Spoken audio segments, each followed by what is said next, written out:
Hi friends, कसे आहात? स्वागत आहे तुमचं किचन क्वीन वसुंधरामध्ये. आजकाल आपण उन्हाळा स्पेशल रेसिपीज पाहत आहोत. यापूर्वी आपण उन्हाळा स्पेशल आईस्क्रीमचा एक प्रकार पाहिला, तो म्हणजे बेसिक आईस्क्रीम, अर्थातच व्हॅनिला आईस्क्रीम. आज आपण आईस्क्रीमचा दुसरा प्रकार पाहणार आहोत. तर आज आपण चॉकलेट आईस्क्रीम पाहणार आहोत. अगदी क्रीमी, अगदी यमी यमी असं हे पुन्हा पुन्हा खावंसं वाटणारं चॉकलेट आईस्क्रीम कसं बनवायचं हे जाणून घेण्यासाठी व्हिडिओ आहे तो शेवटपर्यंत पहा आणि चॅनलवर नवीन असाल तर चॅनलला सबस्क्राईब करा. त्याचबरोबर शेजारच्या बेल आयकॉनवर क्लिक करायला देखील विसरू नका, जेणेकरून इथून पुढच्या सर्व रेसिपीचे नोटिफिकेशन तुम्हाला लगेचच मिळून जातील. तर असं हे क्रीमी क्रीमी आईस्क्रीम बनवायला आपण आता सुरुवात करूयात. हे आईस्क्रीम बनवण्यासाठी सुरुवातीला मी अर्धा लिटर होईल इतकं फुल क्रीम मिल्क घेतलेलं आहे. अर्थातच आपल्याला म्हशीचं दूध वापरायचं आहे, गाईचं दूध जे आहे ते आपल्याला अजिबात वापरायचं नाहीये. हे दूध आता मी एका बाउलमध्ये त्याचबरोबर एका पॅनमध्ये काढून घेणार आहे. ज्या पॅनमध्ये आणि बाउलमध्ये आपण दूध काढून घेणार आहोत त्याला पाण्याचा अंश अजिबात असता कामा नये. आता हे पॅनमध्ये असलेलं दूध जे आहे ते आपल्याला गरम करायला ठेवायचं आहे.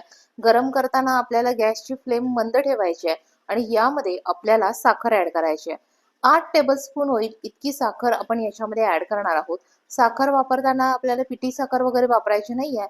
आपली रेग्युलरची जी साखर आहे तीच आपल्याला वापरायची आहे. आईस्क्रीम जर तुम्हाला खूप गोड नको असेल तर 8 टेबलस्पून ऐवजी तुम्ही 7 टेबलस्पून साखर वापरली तरी देखील चालेल. आता याच्यामध्ये आपण साखर ऍड केलेली आहे, तर ही साखर आपल्याला या दुधामध्ये पूर्णपणे विरघळू द्यायची आहे. पॅन मधल्या दुधातील साखर विरघळेपर्यंत आपण जे काही बाउलमध्ये दूध घेतलं होतं त्यामध्ये 1 टेबलस्पून होईल इतकी जीएमएस पावडर ऍड करणार आहोत. जीएमएस पावडर ऍड करून झाल्यानंतर यामध्ये मी 1 टेबलस्पून होईल इतकी कस्टर्ड पावडर ऍड करणार आहे. आता ह्या सगळ्या पावडरी ऍड करत असतानाच आपण बाजूला जे पॅन मध्ये दूध ठेवलेलं आहे ते देखील आपल्याला काय करायचंय, मध्ये मध्ये हलवत राहायचंय, जेणेकरून साखर जी आहे ती तळाला चिटकून राहता कामा नये. म्हणून मध्ये मध्ये मी काय करते, थोडंसं हलवून घेते. कस्टर्ड पावडर ऍड करून झाल्यानंतर आपल्याला याच्यामध्ये चॉकलेट पावडर ऍड करायची आहे. तुम्ही चॉकलेट पावडर किंवा कोको पावडर कोणतीही पावडर वापरली तरी देखील चालेल. या ठिकाणी आपण 1.5 टेबलस्पून होईल इतकी चॉकलेट पावडर जी आहे ती ऍड केलेली आहे. चॉकलेट पावडर ऍड करून झाल्यानंतर आपल्याला यामध्ये सीएमसी पावडर ऍड करायची आहे. 1/4 टेबलस्पून होईल इतकी आपण सीएमसी पावडर याच्यामध्ये ऍड करतोय. सगळ्यात शेवटी आपल्याला याच्यामध्ये कॉर्नफ्लोअर ऍड करायचा आहे. 1 टेबलस्पून होईल इतकं कॉर्नफ्लोअर सुद्धा मी यामध्ये ऍड करून घेतलेलं आहे. परत एकदा पॅन मधलं दूध थोडंसं हलवून घेते. दूध जे आहे ते आपलं थोडं गरम व्हायला लागलेलं आहे आणि त्यातली साखर देखील हळूहळू विरघळू लागलेली आहे. आता बाउल मधल्या दुधामध्ये ज्या काही पावडरी आपण ऍड करून घेतलेल्या होत्या त्या दुधामध्ये छान अशा मिक्स करून घेऊयात. दुधामध्ये या सगळ्या पावडरी व्यवस्थित अशा मिक्स होण्यासाठी आपल्याला एक 2 ते 3 मिनिटं इतका वेळ लागणार आहे. आता 2 ते 3 मिनिटानंतर या सगळ्या पावडरी ज्या आहेत ते दुधामध्ये छान मिक्स झालेल्या आहेत. आता हे बाउल मधलं जे काही मिश्रण आहे ते पॅन मधल्या दुधामध्ये आपण ऍड करतोय. पॅन मधलं थोडंसं दूध जे आहे ते बाउल मध्ये ऍड करते आणि पूर्ण जे काही साईडला लागलेल्या पावडरी असतील, जे काही मिश्रण आहे ते व्यवस्थित असं परत एकदा सगळं एकत्र करून घेते. काहीही आपल्याला वाया घालवायचं नाहीये आणि परत एकदा ते पॅन मधल्या दुधामध्ये ऍड करूयात. आता हे पॅन मध्ये जे काही आपलं मिश्रण तयार झालेलं आहे ते मिश्रण आपल्याला व्यवस्थित असं शिजू द्यायचं आहे. एक 6 ते 7 मिनिटासाठी मंद आचेवर हे सगळं मिश्रण आपण शिजू देणार आहोत आणि शिजताना आपल्याला कंटिन्युअसली ते ढवळत राहायचं आहे. कंटिन्युअसली तुम्ही ढवळत नाही राहिला तर कॉर्नफ्लोअर किंवा या ज्या सगळ्या पावडरी आपण ऍड केलेल्या आहेत त्या तळाशी जाऊन बसतील आणि काही वेळेस त्या करपल्या देखील जाण्याची शक्यता असते. त्यामुळं आपल्याला हे थोडा थोड्या वेळानं कंटिन्युअस असं ढवळत राहायचंय. त्याच्यामध्ये कोणत्याही प्रकारचे आपल्याला गोळे होऊ द्यायचे नाही आहेत. गोळे जर आपल्याला दिसले तर ते काय करायचे, फोडून घ्यायचे. या ठिकाणी जीएमएस पावडर वापरताना शक्यतो आपल्याला पावडर फॉर्म मध्येच वापरायचं आहे. काही वेळेला जीएमएस चे क्रिस्टल सुद्धा मिळतात, तर ते वापरू नका. त्यामुळे काय होईल, आईस्क्रीम मध्ये काही वेळेला मध्ये मध्ये ते क्रिस्टल येण्याची शक्यता असते. म्हणून वापरताना आपण पावडरचा वापर करायचा. एक 6 ते 7 मिनिटं शिजल्यानंतर बघा त्याची आपल्याला कन्सिस्टन्सी जी आहे ती थोडीशी घट्ट अशी व्हायला सुरुवात होणार आहे. तर आपल्याला याची कन्सिस्टन्सी खूप पातळ नाही, खूप घट्ट नाही, अशा प्रकारे आपल्याला ती ऍडजस्ट करायची आहे. आणि तशी कन्सिस्टन्सी आपली ऍडजस्ट झाली की आपण गॅस जो आहे तो बंद करणार आहोत. आता माझी कन्सिस्टन्सी व्यवस्थित अशी ऍडजस्ट झालेली आहे. मी गॅस बंद केलेला आहे आणि हे मिश्रण मला पूर्णपणे थंड होऊ द्यायचं आहे. हे मिश्रण थंड होण्यासाठी थोडा वेळ घेणार आहे, त्यामुळे आपल्याला गडबड करायची नाहीये.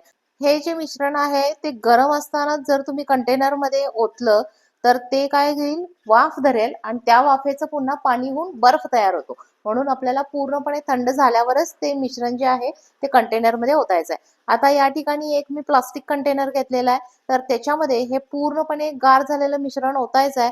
प्लास्टिक कंटेनर आहे तो देखील आपण व्यवस्थित असा कोरडा करून घेतलेला आहे. त्याच्यामध्ये देखील पाण्याचा कोणताही अंश असता कामा नये. आता यावर मी एक प्लास्टिक पेपर जो आहे तो रॅप करणार आहे आणि त्यावर त्याचं झाकण जे आहे ते फिट असं पसवून द्यायचं आहे. आपल्याला त्याच्यामध्ये कोणत्याही प्रकारे एअर जाता कामा नये, ज्यामुळं बर्फ तयार होणार नाही. म्हणून आपण अगदी टाईट असा झाकण असलेला कंटेनर वापरणार आहे. आता हा जो कंटेनर आहे तो आपल्याला कमीत कमी 8 ते 10 तासासाठी फ्रीजरमध्ये म्हणून ठेवून द्यायचा. ते पूर्ण लिक्विड जे आहे ते काय व्हायला पाहिजे, सॉलिड फॉर्ममध्ये रेडी व्हायला पाहिजे. मी पूर्ण ओव्हरनाईट ठेवला होता, त्यामुळं त्याच्यामध्ये व्यवस्थित असं तो सॉलिड फॉर्ममध्ये आलेला आहे. आणि आता हे सॉलिड फॉर्ममध्ये आलेलं जे आहे ते मी आता कंटेनर ओपन केलाय. तुम्ही पाहू शकता त्याचं पूर्ण काय झालेलं आहे, सॉलिड फॉर्म जो आहे तो रेडी झालेला आहे. आता हे जे सॉलिड फॉर्ममध्ये रेडी झालेलं मिश्रण आहे ते आपल्याला एका भांड्यामध्ये काढून घ्यायचं आहे. हे मिश्रण जे आहे ते सॉलिड फॉर्म मध्ये असतानाच आपल्याला लगेचच ते भांड्यामध्ये काढून घ्यायचं आहे. ते लिक्विड होण्याची आपल्याला बिलकुल वाट बघायची नाहीये. तर पटपट हात चालवून आपण ते भांड्यामध्ये काढून घेतोय. कंटेनर मधलं सगळं मिक्सचर जे आहे ते आपण भांड्यामध्ये काढून घेतलेलं आहे आणि आता ब्लेंडरच्या साहाय्याने आपण हे पूर्णपणे ब्लेंड करून घेणार आहोत. सुरुवातीला ब्लेंडर चालवताना आपल्याला थोडंसं ते डिफिकल्ट वाटेल, पण 1-2 मिनिटं गेली की आपल्याला ते इझिली स्मूथ असं होऊन जाईल. हे मिश्रण हार्ड असतानाच आपण त्याच्यामध्ये ब्लेंडर यूज केल्यामुळं त्या मिश्रणामध्ये एक प्रकारे हवा भरली जाते आणि त्यामुळं आपलं आईस्क्रीम जी आहे ती क्रीमी क्रीमी होण्यासाठी, सॉफ्ट होण्यासाठी म्हणून मदत होते. या प्रोसेससाठी आपल्याला हँड ब्लेंडरचाच वापर करायचा आहे. मिक्सरचा वगैरे वापर करू नका. मिक्सरचा वापर केला तर ते परत लिक्विड फॉर्ममध्ये जाईल आणि त्यामुळं आपलं आईस्क्रीम जे आहे ते सॉफ्ट असं बनणार नाही. म्हणून इथं आपण काय करतोय, हँड ब्लेंडरचाच वापर करतोय. 2 ते 3 मिनिटं झाल्यानंतर अशा प्रकारे आपलं मिश्रण जे आहे ते फ्लफी असं रेडी झालेलं आहे. हँड ब्लेंडर वापरून आईस्क्रीम जे आहे ते पूर्ण सॉफ्ट असं बनवण्यासाठी आपल्याला 20 ते 25 मिनिटं इतका वेळ लागणार असतो. तर जवळजवळ 15 मिनिटं मी सुरुवातीला हँड ब्लेंडर यूज करून हे व्यवस्थित असं फ्लफी असं मिश्रण जे आहे ते रेडी करून घेतलेलं आहे. आणि आता 15 मिनिटानंतर मी याच्यामध्ये फ्रेश क्रीम जे आहे ते ऍड करणार आहे. फ्रेश क्रीम जे आहे ते ऑप्शनल आहे. जर तुमच्याकडे फ्रेश क्रीम अवेलेबल नसेल तर तुम्ही घरातली दुधावरची साय जी आहे ती वापरली तरी देखील चालेल. हा छोटा जो काही मी बाउल दाखवला होता, तर तेवढा एक बाउल होईल इतकं फ्रेश क्रीम जे आहे ते मी याच्यामध्ये ऍड करून घेणार आहे. आता फ्रेश क्रीम ऍड करून झाल्यानंतर परत एकदा ब्लेंडरनं हे आपण ब्लेंड करणार आहोत. जवळजवळ आणखी 10 मिनिटं आपल्याला हे परत एकदा ब्लेंड करून घ्यायचं आहे. जसं जसं आपण हे मिश्रण ब्लेंड करत जाऊ तशी तशी त्याची साईज जी आहे ती आपल्याला वाढलेली दिसते. जे आपलं सॉलिड मिश्रण होतं त्याच्या जवळजवळ डबल असं हे ब्लेंड केल्यानंतरचं मिक्सचर जे आहे ते आपलं रेडी झालेलं आहे. आणि आता आपण हे पुन्हा त्या कंटेनरमध्ये ओतून घेणार आहोत. ब्लेंड करून घेतलेलं सगळं मिश्रण कंटेनरमध्ये ओतून घेतलेलं आहे. परत एकदा आपल्याला हे थोडंसं टॅप करून घ्यायचं आहे, जेणेकरून सगळीकडं एकसारखं स्मूथनेस येईल. आणि त्यानंतर आपण याच्यावर चॉकलेट बॉल्स जे आहेत ते ऍड करणार आहोत. चॉकलेट बॉल्स जे आहेत ते ऑप्शनल आहेत. तुम्हाला हवे असतील तर घाला, नाही घातले तरी देखील चालेल. चॉकलेट बॉल्स जर अवेलेबल नाही झाले तर आपली रेग्युलरची डेअरी मिल्क जी असती ती थोडीशी किसणीनं किसून घेतली, मोठमोठ्या होल असलेल्या साईडनं जर किसून घेतली आणि ती वरनं स्प्रेड केली तरी देखील चालेल. अशा प्रकारे चॉकलेट बॉल्स जे आहेत ते मी वरून स्प्रेड करून घेतलेले आहेत. आता याला आपल्याला एअरटाईट करून फ्रीजमध्ये ठेवायचं आहे. तर परत एकदा यावर प्लास्टिक पेपर जो आहे तो रॅप करूया आणि त्याचं झाकण लावून डीप फ्रीजरमध्ये पूर्णपणे आईस्क्रीम रेडी होण्यासाठी एक 8 ते 10 तासासाठी म्हणून ठेवून देऊयात. 8 ते 10 तास फ्रीजमध्ये ठेवल्यानंतर आपलं आईस्क्रीम जे आहे ते रेडी झालेलं आहे आणि आता हे आईस्क्रीम जे आहे ते आपण बाउलमध्ये सर्व्ह करणार आहोत. आईस्क्रीम सर्व्ह करण्यासाठी या ठिकाणी मी स्कूपचा वापर करते. शक्यतो स्कूपचा वापर करा, ज्यामुळं आपलं मार्केट स्टाईल आईस्क्रीम जे आहे ते आपल्याला सर्व्ह करता येईल. आणि जर तुमच्याकडे स्कूप नसेल तर त्यावेळी तुम्ही शक्यतो अशा एका खोलगट पळीचा देखील वापर करू शकता. पहिला स्कूप जो आहे तो मी बाउलमध्ये काढून घेतलेला आहे. त्यानंतर दुसरा स्कूप काढून घेते.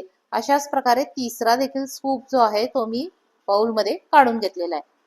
यानंतर मी यावर थोडंसं चॉकलेट सिरप जे आहे ते स्प्रेड करणार आहे. तर चॉकलेट सिरप जे आहे ते ऑप्शनल आहे. तुम्हाला आवडत असेल तर घाला, नाही घातलं तरी देखील चालेल. चॉकलेट सिरप ॲड करून झाल्यानंतर लगेचच मी त्याच्यावर चॉकलेटचे बॉल्स जे आहेत ते देखील ॲड केलेले आहेत. मध्ये आईस्क्रीम खाताना आपल्याला चॉकलेटचे बॉल्स जे आहेत ते दाताखाली आले की त्याची टेस्ट जी आहे, त्याचा आस्वाद घ्यायचा आनंद जो आहे तो आपला अगदी डबल होऊन जाणार आहे. तर अशा प्रकारे आपलं चॉकलेट आईस्क्रीम जे आहे ते खाण्यासाठी म्हणून रेडी झालेलं आहे. तर तुम्ही बघू शकता अगदी मार्केट स्टाईल आईस्क्रीम रेडी झालंय. तर या उन्हाळ्यात तुम्ही देखील हे चॉकलेट आईस्क्रीम जे आहे ते नक्की करून बघा आणि मला कमेंट करून सांगा की तुमचं आईस्क्रीम कसं बनलेलं आहे. तर ही होती आपली आजची उन्हाळा स्पेशल पुन्हा पुन्हा खावंसं वाटेल असं क्रीमी क्रीमी चॉकलेट आईस्क्रीम बनवण्याची रेसिपी. रेसिपी आवडली असेल तर व्हिडिओला लाईक करा, शेअर करा. चॅनलवर नवीन असाल तर चॅनलला सबस्क्राईब करा. रेसिपी शेवटपर्यंत पाहिल्याबद्दल धन्यवाद. लवकरच भेटूया नवीन रेसिपीसह. तोपर्यंत बाय बाय.